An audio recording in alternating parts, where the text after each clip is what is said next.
ಬ್ರಹ್ಮಣೋಪಹರತಿ ಏಕದೈವ ಯಜಮಾನಸ್ಯ ಆಯುಸ್ತೇಜೋ ದದಾತಿ. ಬೆಳಗಾಂ ಕಿಶನ್ ಹೆಸರಲ್ಲಿ ಒಂದು 10 ಜನ ಕೂಟ ಹಾಕ್ಸಿ. ಆಗ್ಲಿ. ಯಾಕಪ್ಪ ಬೇಸರದಲ್ಲಿದೆಯಾ? ಮನುಷ್ಯರನ್ನ ನೇಣಗಂಬಕ್ಕೆ ಏರ್ಸಿ ಮನಸ್ಸು ಮರಗಟ್ಟೋಗ್ತಾ ಇದೆ. ನಾನೆಲ್ಲಿ ಮನುಷ್ಯತ್ವನ ಕಳ್ಕೊಂಡು ರಾಕ್ಷಸನಾಗ್ಬಿಡ್ತೀನೋ ಅಂತ ಭಯವಾಗ್ತಾ ಇದೆ.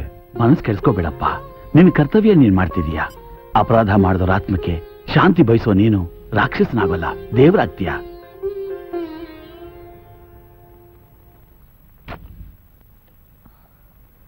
ಏನು ಮಣ್ಣಿ, ಯಾರಕ್ಕೆ ಕಾಯ್ತಾ ಇದೀಯಾ? ಅವಳು ಕಾಯ್ತಾ ಇರೋದು ನನಗೆ. ಯಾಕೆ? ನಾನು ಯಾವ್ದ್ರಲ್ಲಿ ಕಮ್ಮಿ ಇದ್ದೀನಿ? ನಾನ್ ಬೇಡವ ಚಿನ್ನ? ಎಲ್ರಿಗೂ ಬೇಕು. ಯಾಕಯ್ಯ ಹೆಣ್ಮಗು ಸತಾಯಿಸ್ತಾ ಇದ್ದೀರಾ? ಇದ್ರ ಮಜಾ ನಮಗ್ ಮಾತ್ರ ಗೊತ್ತು. ವಯಸ್ಸು ಬಿದ್ದೋಗಿರೋ ನಿನಗೆ ಅದು ಗೊತ್ತಾಗಲ್ಲ. ಏನ್ರಯ್ಯ, ನಿಮ್ಗೆ ಯಾರಿಗೂ ಆಗ್ತಾಗಿಲ್ವೇನ್ರಯ್ಯ? ಅರೆ, ಈ ಹುಡುಗಿ ಮೇಲೆ ಇಷ್ಟೊಂದು ಅನುಕಂಪ ತೋರಿಸ್ತಾರ. ಈ ಮುದ್ಕನ್ಗೂ ಹೆಣ್ಮಗ್ಳು ಇರ್ಲೇಬೇಕು. ಲಾಜಿಕ್ ಅಂದ್ರೆ ಇದು. ಮುದುಕನ್ ಸೆಂಟಿಮೆಂಟ್ಸ್ ಹಿಡಿದು ಸೈಕಾಲಜಿ ಸ್ಟಡಿ ಮಾಡಿ ಅದ್ರಲ್ಲಿ ಅವ್ರು ಹುಟ್ಟಿರೋ ಮಗಳ ಜಾತಕನ ಕಂಡುಹಿಡಿದ್ಬಿಟ್ಟಿಯಲ್ಲೋ. ಈ ಮುದ್ಕನ್ ಮಗಳಿಗೆ ಎಷ್ಟಿರ್ಬೋದು ವಯಸ್ಸು? ಇಷ್ಟೇ. ಹೌದಾ? ನನ್ನ ಮಕ್ಕಳು ಒಳ್ಳೆ ಮಾತು ಹೇಳಿದ್ರೆ ನನ್ನನ್ನೇ ಮಾವ ಅಂತೀರೇನ್ರು? ಮಾವ ಅಂದ್ರೆ ನಿಂಗೆ ನೋವಾ?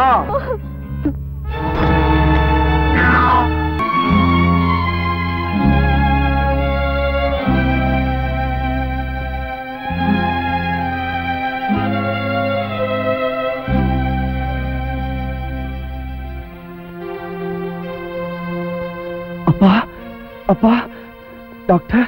ಓ, nothing to worry, he is all right. Thank you sir, thank you very much. ನಿಮ್ ಥ್ಯಾಂಕ್ಸ್ ಲೋಡ್ನೆಲ್ಲ ಇವರಿಗೆ ಟ್ರಾನ್ಸ್ಫರ್ ಮಾಡಿ. ಈತ ಸಮಯಕ್ಕೆ ಸರಿಯಾಗಿ ನಿಮ್ ತಂದೆ ನಿಲ್ಲಿ ಕರ್ಕೊಂಡ್ ಬಂದ್ರು. ಅದೃಷ್ಟವಶಾತ್ ಇವ್ರ ರಕ್ತಾನೆ ನಿಮ್ ತಂದೆಗೆ ಹೊಂದ್ಕೊಳ್ತು. ಸರ್, ನೀವೇ ನನ್ನ ಭಾಗದ ದೇವರು. ನನಗೆ ಕೆಲಸ ಸಿಕ್ಕಿದ ಖುಷಿಲ್ ಮನೆಗೆ ಹೋದಾಗ ಈ ವಿಷಯ ತಿಳಿತು. ತುಂಬಾ ಥ್ಯಾಂಕ್ಸ್ ಸರ್. ನಿಮ್ ಉಪಕಾರ ನಾನು ಸಾಯೋವರೆಗೂ ಮರೆಯೋಲ್ಲ. ನಿಮ್ ಋಣನ ಏನ್ ಕೊಟ್ರು. ನೋನು, ನೀವೇನ್ ಕೊಡ್ಬೇಕಾಗಿಲ್ಲ. ನಿಮ್ಮಂತವ್ರ ಪ್ರೀತಿ ವಿಶ್ವಾಸ ಇದ್ರೆ ಸಾಕು. Sir, oh no, don't be excited. ಮನುಷ್ಯತ್ವ ಇರೋರು ಮಾಡ್ಬೋದಾದ ಕೆಲಸನ ಮಾತ್ರ ಮಾಡಿದ್ದೀನಿ ಅಷ್ಟೇ. ಈಗ ಹೇಗಿದ್ದೀರಾ? ಚೆನ್ನಾಗಿದ್ದೀನಿ.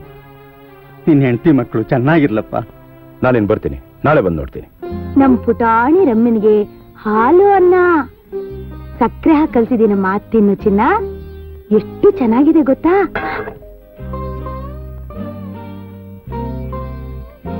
ರಮ್ಯಾ, ನಂಗ ಅಮ್ಮ ಬೇಕು. ಅಮ್ಮನೇ ಊಟ ಮಾಡಿಸ್ಬೇಕು. ಅಮ್ಮ ನನ್ ಸ್ವಲ್ಪ ಹೊತ್ತಲ್ಲಿ ಬಂದ್ಬಿಡ್ತಾಳೆ. ನೀನು ಊಟ ಮಾಡು. ಬೇಡ, ಅಮ್ಮ ಬಂದ್ಮೇಲೆ ಅಮ್ಮಂಗ ಊಟ ಮಾಡಿಸಿ ಆಮೇಲೆ ನಾ ಊಟ ಮಾಡ್ತೀನಿ. ಸುಮ್ನೆ ಹಠ ಮಾಡಬಾರ್ದು, ಊಟ ಮಾಡು. ಇಲ್ಲ ಅಂದ್ರೆ ಇಲ್ಲ, ನಂಗ ಅಮ್ಮ ಬೇಕು. ಅಮ್ಮ ಎಲ್ಲಿ? ನಾನು ಅಲ್ಲಿಗೆ ಹೋಗ್ತೀನಿ. ರಮ್ಯಾ, ಅಮ್ಮ